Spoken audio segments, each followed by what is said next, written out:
The reading this morning is from Mark chapter 12, starting at verse 1, and that can be found on page 869 in the church Bibles. Mark chapter 12, beginning at verse 1. Jesus then began to speak to them in parables. A man planted a vineyard. He put a wall around it, dug a pit for the winepress, and built a watchtower. Then he rented the vineyard to some farmers and moved to another place. At harvest time, he sent a servant to the tenants to collect from them some of the fruit of the vineyard. But they seized him, beat him, and sent him away empty-handed. Then he sent another servant to them. They struck this man on the head and treated him shamefully. He sent still another, and they killed that one. He sent many others. Some of them they beat, others they killed. He had one left to send, a son whom he loved. He sent him last of all, saying, "They will respect my son." But the tenants said to one another, "This is the heir. Come, let's kill him, and the inheritance will be ours." So they took him and killed him and threw him out of the vineyard. What then will the owner of the vineyard do? He will come and kill those tenants and give the vineyard to others. Haven't you read this passage of Scripture? The stone the builders rejected has become the cornerstone. The Lord has done this, and it is marvellous in our eyes. Then the chief priests, the teachers of the law, and the elders looked for a way to arrest him, because they knew he had spoken the parable against them. But they were afraid of the crowd, so they left him and went away.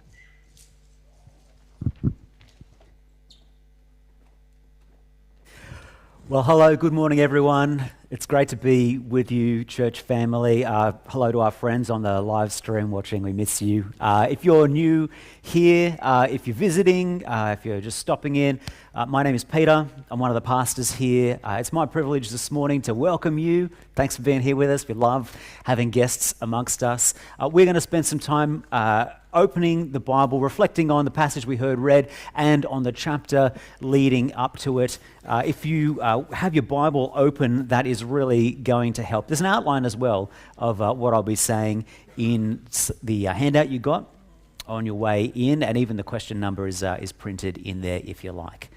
Now, before my family and I moved here to Carlingford, we lived in the UK. We lived in the UK for a number of years. I'm married to a lovely lady called Pamela. She's a teacher. She was teaching there in England. And there is one word that strikes terror deep into the heart of every English school teacher. Ofsted. Ofsted. That stands for the Office for Standards in Education. It's the government assessment body, all right? It's their job to make sure that schools are doing a good job of being schools. And the way that they do this, right, their procedure for assessing schools to see if they're up to scratch or not, is every 3 years, roughly every 3 years, a principal will get a phone call. At midday, the principal's phone will ring and they will say, "We're going to be at your school at 8 o'clock tomorrow. Hope you're ready." I say roughly nobody knows the day or hour with Ofsted. You don't know when this is going to happen. Someday at noon, your phone will ring and you're on. At this moment, the principal kind of reaches underneath the desk and hits a big red button. Sirens go out, klaxons and flashing lights. The teachers are running down the hallways. It's not quite that, but it's almost that. There's a real sense of kind of, it's on, it's happening. What will happen is every single teacher will text their partner and say, "We got the call, don't expect to see me before 10 tonight." It's on.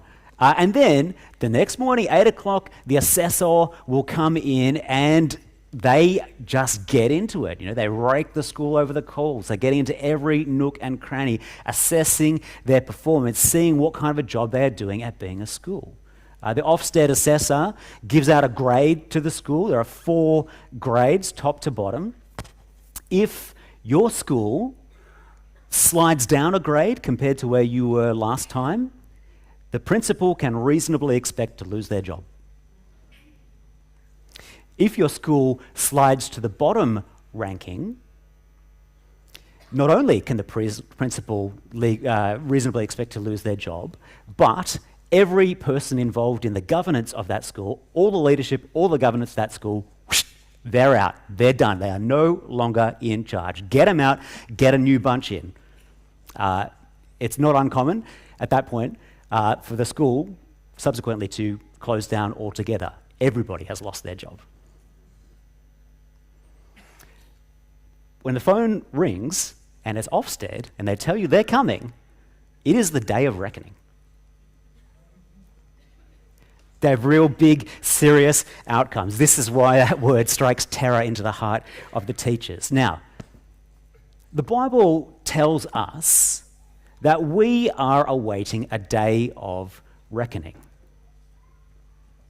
The second coming, Jesus' return, will be a moment where Jesus comes and passes judgment on what is going on in his world. It will be a moment where the true shape of things is assessed and exposed and evaluated. It will be a day of reckoning. That's the day that lies in the future, is what the Bible tells us. But the Bible also tells us, in the passage that we are reading today, that this moment at the end of history has had its sort of dress rehearsal, has had its miniature version, its foretaste, play out already in history. Already, the day when the Lord comes, bringing the day of reckoning, has already happened as the Lord comes to his people, bringing them the day of reckoning. The passage that we read today pushes the story of Jesus, the story being told in Mark's gospel, pushes it to its climax. Its great finale. But it also pushes us to think about what it will be like for us when the King comes, bringing the day of reckoning. How will we stand on that day? I'll invite you to read along with me. We're at point 1 on your outline, the royal entry. The royal entry. Have you ever had that experience where you're kind of streaming a show, one of these kind of multi-episode dramas or whatever, and you're not paying much attention, you're just watching the one that came after the one before, and then all of a sudden, like, the tone shifts. This episode feels a little bit different. It's stuff they've been kind of hinting at for the last 6 episodes. Finally, this stuff actually starts to happen. All the stakes feel a little bit higher, a bit more serious, and you think, hang on a minute. And you kind of pause and check the episode count. It's the season finale. Does that ever happen to you? Yeah. It's a bit like that as we get into Mark chapter 11, right? Things all of a sudden, they're happening. At last they're happening, and it feels something's different. It's big. First of all, we go to a new place. Finally, after a while, Jesus arrives at Jerusalem. Chapter 11, verse 1, they're approaching Jerusalem. Now, Jerusalem is not a place that Jesus spent a ton of time. Jesus spends most of his time kind of out in the backwaters of Judea, but now he's come to Jerusalem. He's come to the capital. Here is a picture, not a photograph, I don't think, of ancient Jerusalem, the first century. Someone's kind of reconstruction. You can get a bit of a sense of what it was that Jesus was looking at. This is the center of things. In the nation, it's the national capital. It is the holy city. It's the place where the temple is. You can see the temple looming over the whole city, a giant edifice. Not the original temple. It got knocked down, it got rebuilt. That got knocked down, and then this one got rebuilt. Huge edifice. It's the holy city where the temple is, the center of the worship for the nation. And Jesus actually is arriving in the holy city, in the center, at a kind of central moment in the calendar, at festival season, at the biggest festival, the Passover. And so the population of the capital during festival season swells to, double, triple, quadruple its regular population. You can imagine the kind of buzz, the packed streets as Jesus kind of throngs with this crowd up the hill, up to Jerusalem, up to the holy city. This is also, in addition to being the holy city, it's the royal city. It's the royal city. Now, there's no king in Jerusalem right now. Well, there is a king, but everybody knows that he's not legitimate. He's not the real deal. There hasn't been a real king in the royal city for centuries. Everybody knows that. But everybody also knows that there are these ancient prophecies, ancient songs handed down from generations and generations ago, talking about how one day the king would come back.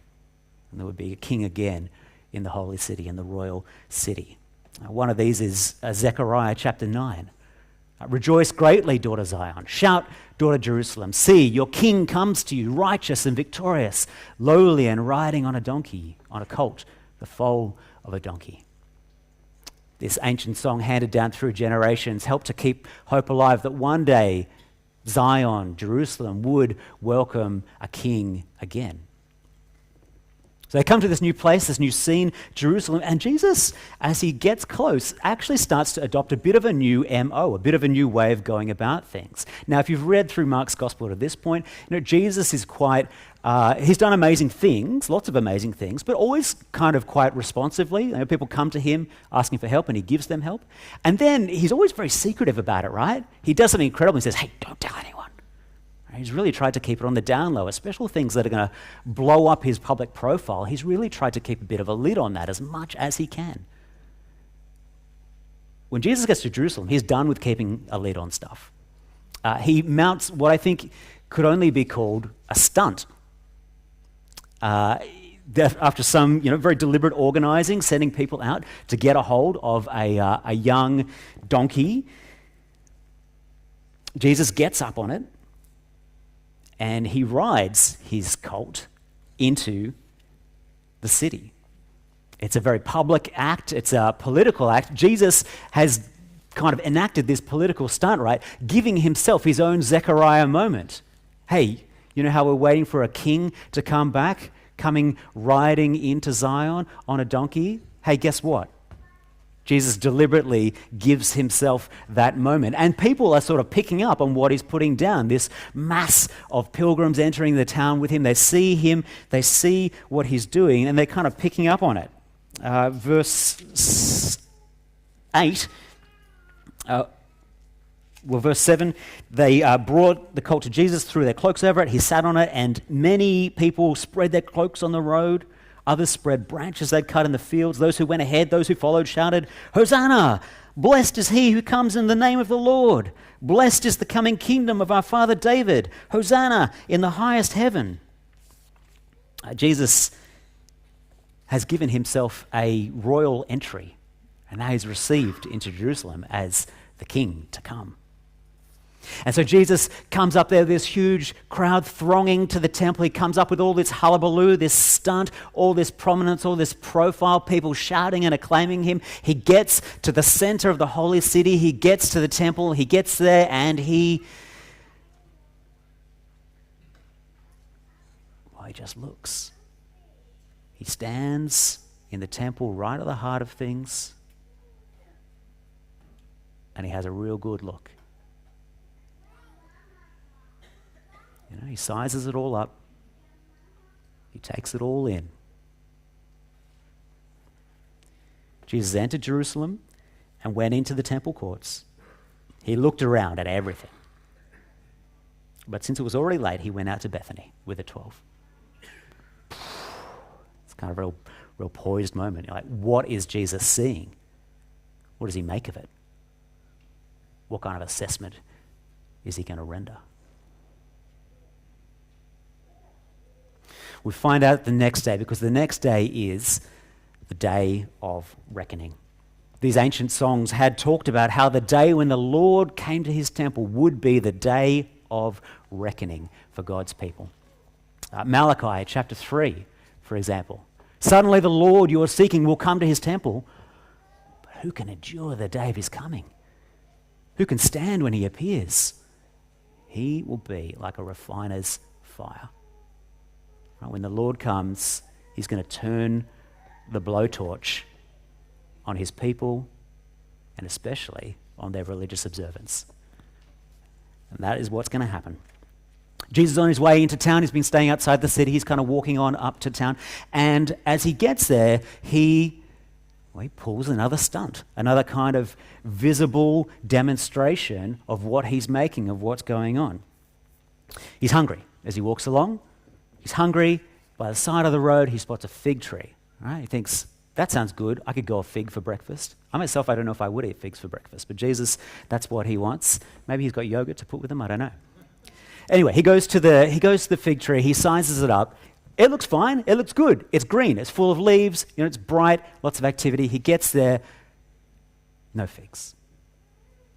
No figs on the tree. Nothing to eat.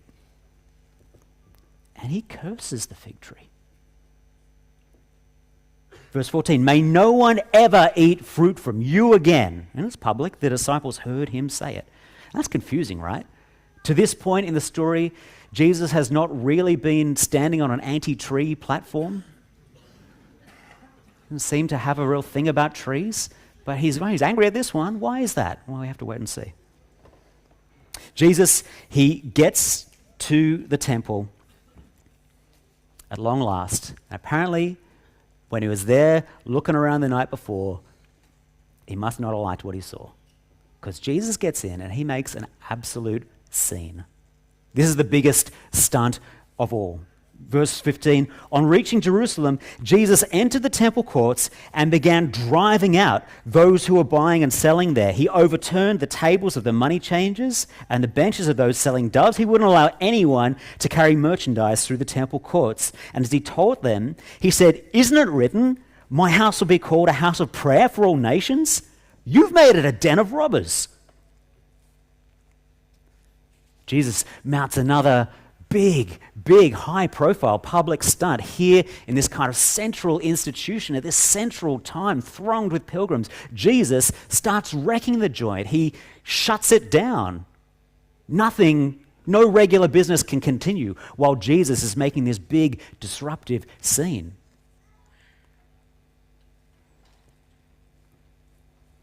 He leaves. He comes back the next day. And we're told that on the way into town, they find the fig tree withered. Like what happened to one of my plants on a recent kind of 38-degree day. Seemed like it was fine, it was growing, it was okay, and then come back and now it's firewood. It just snaps, right? Toast. From the roots up, it's gone. It's not coming back to life. You can't prune it. It's just dead. This fig tree is dead. It's done. No one is ever going to eat from it again. What's going on here? Mark, the author of Mark's Gospel, right, the way that he likes to tell the story, I bring out the point of what Jesus is on about, the way he likes to do things in this Gospel is he likes to make sandwiches. Right? So what he likes to do, he likes to tell you like half a story and then a different story and then to come back to the first half of the story. Right? Like a bit of bread, a bit of meat, and another bit of bread. He likes to push these things together and say, okay, that's one thing, that belongs together. Helps, this stuff all makes sense together. The story of the fig tree, the story of the temple, they're supposed to make sense of one another. What Jesus is trying to say, what Jesus is trying to act out in a public way so that people can see it and clock his meaning, the point he wants to make is this: he's come to the center. He's come to Jerusalem, the holy city, the royal city, the capital, the center of things, to the fundamental, foundational institutions of the national life. He's got to the heart of it. And it's like a fig tree with no fruit. It's like a fig tree with no fruit to a hungry man. It sort of looks okay on the outside, plenty's going on. You wouldn't guess that anything was the matter. But if you get in and you go for a good hard look, you will not find what you're looking for. You will not find what you need. You will not find what is supposed to be there. No substance, no fruit.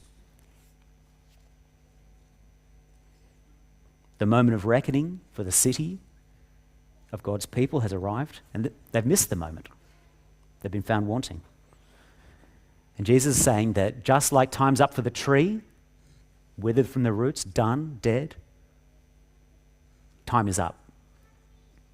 Time is up for the temple. Time is up for the institutions that make up Israel's national life. Done.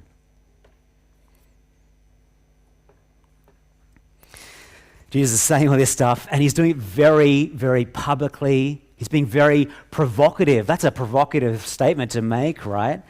Have you seen any of these news stories about Extinction Rebellion? You know these guys? So a climate activist group trying to draw attention to kind of the direness of climate change, and they will do stunts like getting kind of super glue and gluing themselves to the freeway, so that kind of no traffic can come in or out. So it shuts down activity and commerce in the city. Now, that's supposed to be public. You're supposed to get cross about that, right? If you're trying to I just got to get to work. It really ruins your day. You're supposed to get cross. That's what Jesus is doing, right? High profile, disruptive, provocative stunts designed to provoke a reaction. And that's exactly what happens. We're told in verse 18, the chief priests and the teachers of the law heard the stuff Jesus was saying, and they began looking for a way to kill him because they feared him. So when Jesus kind of fronts up in the temple again, they front up to confront him. They kind of march up to him. Verse 27, they arrived again in Jerusalem while Jesus was walking in the temple courts. The chief priests, the teachers of the law, the elders, right, all the big wigs, they came to him. By what authority are you doing these things? They asked. Who gave you the authority to do this? All right, Jesus is making a big stink, and the big, bosses come and say, who do you think you are? Who do you think you are? What are you doing? Who gave you the right to do this? Who gave you the authority? Have you ever had a situation where you kind of ask a rhetorical question and then someone answers? Morning, church. That was a real missed opportunity. Come on. Come on. I was expecting, yes. Next time. They throw it out as a rhetorical question, right? Who gave you the authority? What they want to say is, you have no authority for this. Who could have given you the right for this? But Jesus picks up that question and says, you know what? Good question. Why don't we explore that a little bit? Who gave you the authority? Now, what would count as legitimate authority, right? To march into the temple of the one true God, where the worship of the one true God is happening, and to start saying, no, the one true God is not supposed to be worshipped like this. He's supposed to be worshipped like this instead. What would count as legitimate authority to make that kind of a move? That could only be authorized by the one true God, right? Only God could give the authority for the kind of thing that Jesus is doing. Who gave you the authority? Yeah, that's exactly the question, Jesus says. Why don't we ponder that? But it turns out that these guys, these bigwigs, these religious authorities, they're actually not really interested in this question at all. They are not interested in the core issue that Jesus is pushing them towards. You know what they are interested in? Politics. It turns out they're interested in just politics, right? And of the kind that we're all so sick of, the kind of cynical, spineless, slimy kind of politics that's just really interested in kind of preserving position and skirting around the issues, doing enough to make it through the news cycle. That's exactly the game that these guys are playing. And so what this means is that question, who gave you the authority to do this? That question that they put to Jesus rebounds on them. Who gave you the authority? Now, these people are acting and speaking in the holy city with authority. Right? They claim the authority to direct the affairs of Israel's religion, to direct their spirituality. And Jesus puts the question to them, who gave you your authority for that? The way that you're going about it, do you reckon you're legitimately exercising God's authority? Or have you actually forfeited the right to speak in God's name? Have you forfeited the right to lead God's people? Have you forfeited the authority that should have been yours? The question they put to Jesus rebounds on them. Jesus' point is pretty clear. Time's up for these authorities. These authorities have lost their authority. They are no more. Time is up. And to kind of sum all this up, right? To sum all this up, to give it a sharp, clear point, Jesus tells a story. Jesus is really, really good at stories. Jesus tells stories that are unbelievably confronting, challenging, provocative. And this one might be his best of all. It's a story about renters. It's a story about some renters. It's classically known as the parable of the tenants. We had it read earlier. They should have let a current affair name it, because they would have called it the parable of the tenants from hell. And that's what it is a story about. It's a story about renters gone out of control, renters kind of taking the mickey, abusing their situation. It's a story about a guy who crafts a vineyard, right? Puts in a lot of work, he establishes it, he puts it together so it's kind of a going economic concern. It's going to be productive, useful, and then he goes away and he lets it out to some renters. And the agreement is, they will work in it. It is his vineyard. They will work in it. And as their kind of rent to him, they can keep a portion of the proceeds of the vineyard, and their rent will be another portion of the proceeds given to him when he asks for it. Right? This is the rental agreement. Presumably they sign and leave the contracts with the agents, and then off he goes. But when the rent is due on rent day, he sends his servants to collect the renters won't pay. Not only will they not pay, they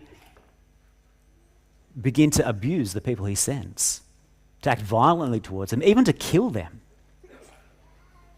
And then, finally, he had one left to send, a son whom he loved. He sent him last of all, saying, "They will respect my son." But the tenants said to one another, "This is the heir. Come on, let's kill him. The inheritance will be ours." So they took him, and they killed him, and they threw him out of the vineyard. And at that point, what's left to happen in this? How can this story end? This story can only end one way. The only way it can end, there's no future for these tenants in this vineyard anymore. The inheritance will be ours. Are you kidding? The only ending there can be is stern justice for people who have behaved in this kind of a way. The point that Jesus is making in this parable, right? He's telling the story of God's people Israel. He's telling the story of his own time interacting with them. He's telling them the story of themselves and what they've been doing here in the holy city. He's telling them that time's up. That's it. This is over now. Time's up for the whole system. Do you know that saying, the fish rots from the head? Have you heard that before? The fish rots from the head. You can see that it's used in kind of leadership speak, right? Here, leadership is the issue. If your culture stinks, check the top. If something's off in your institutional culture, look to the leadership, right? Because the leadership sets the tone. It filters down from there. Like a fish rots from the head. If the rot has set in your institution, you should think about the leadership, right? Because that's probably where it's coming from. Fish rots from the head. And this is what Jesus' experience of coming to see his people has been like, right? As Jesus has wandered around Judea, he's caught a whiff, like a whiff of something bad, something wrong, something off. And as he comes to the center, as he goes up to the capital, to the holy city, that stench becomes concentrated and choking and overpowering, disgusting. This is where it's wafting from. The stench of devotion to God displaced by other kinds of devotion. Devotion to status and power and financial gain. The stench of religion, God-given religion, co-opted by those other interests, twisted, corrupted, perverted, so that religion becomes a cover for self-seeking, for self-aggrandizement, for self-enrichment. This stink has been everywhere Jesus has gone, and here at the head, it is the worst. This is what the Lord had repeatedly warned his people about again and again and again throughout their history. When he sent his servants to them, when he sent his messengers, when he sent his prophets to them, he warned them again and again. Jesus has quoted these words. Isaiah was right. The prophet was right when he prophesied about you hypocrites. As it's written, these people honor me with their lips, but their hearts are far from me. They worship me in vain. They're hypocrites. They pay lip service, their heart's not in it. Their worship is empty.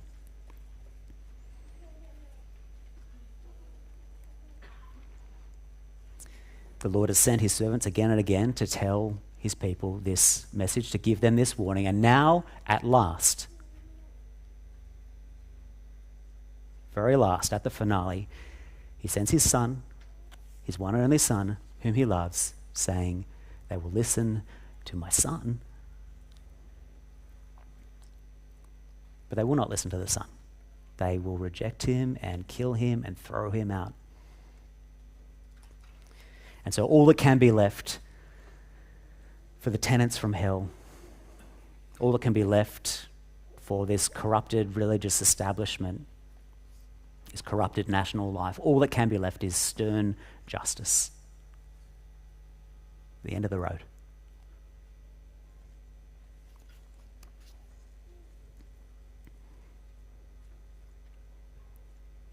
Except that's not quite what the parable says. Well, it's not the only thing that the parable says. Because the parable points to a finale, it points to an ending, an end of the road, but also something more than that. Verse 9, what will the owner of the vineyard do? He will come and kill those tenants and give the vineyard to others. Right? The vineyard isn't going to be bulldozed. It's not going to be left empty. Actually, there will be new life for some others here in this vineyard. If Jesus is being rejected like a stone that builders say, oh, forget it, that's got no place in our building. Well, he's going to become the cornerstone for a new building. There's going to be a rebuild. Jesus' parable that he tells, there's kind of two remarkable things about it. One is how remarkably, wildly, senselessly wicked the tenants are. The other is about how kind of perplexingly persistent the landowner is, right? He sends again. These people are getting killed. He sends again, he sends again, he sends again. And then long last, he had one left, a son whom he loved. And then he sent him saying, they will respect my son. And no, they won't. Don't send your son. You've got enough evidence at this point. But he does. He sends his son in a last-ditch effort to get the story back on track. And the parable is telling us what God is like. Persistent beyond kind of the point of reason and sense even. God, it turns out, is not like the Ofsted inspector who comes with a clipboard and a checklist and a red pencil looking for a reason to tear you down. That is not God.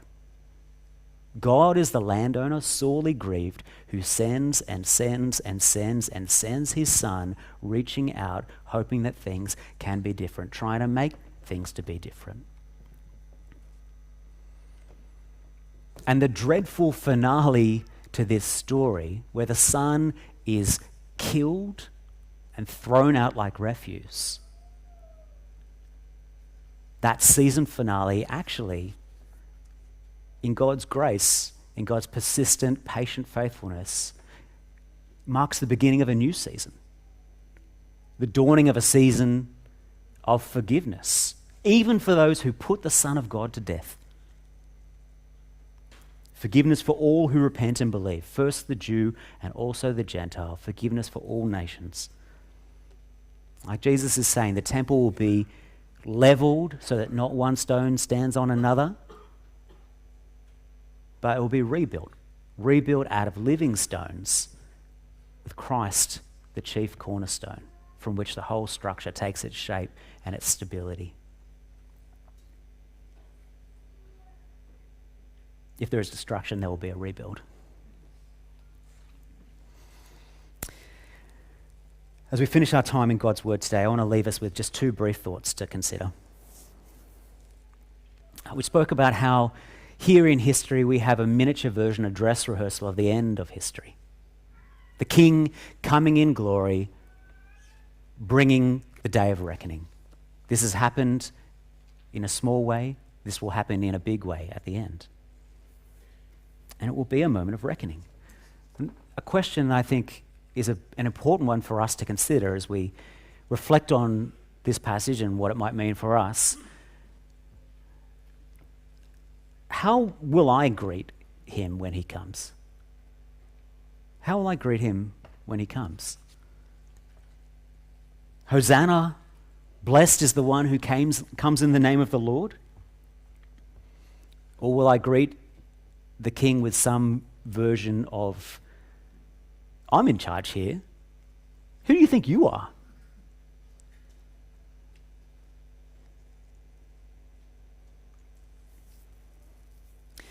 The other thought for us to ponder is got to do with what we've learned about what God is like here, the character of God, how God is. God, incredibly, perplexingly patient, kind, gracious, forbearing, but at the very same time, hostile to hypocrisy. Both of these things are true. God is patient with his people, and God is hostile to religious hypocrisy, even that of his own people. There's not much that makes Jesus angry in the Gospels, but he does get angry sometimes, and this is one of those times. The thing that pushes his button is when religion gets twisted into a cover for selfishness, for self-seeking. Now, you might be here today, you might be saying, I'm not a Christian, kind of interested in exploring Christianity. We're always urging people to explore Christianity. I think we have to be really honest, right? One of the least attractive things about Christianity, the practice of Christianity, is the hypocrisy of Christians, right? The failure of Christians to be like Jesus.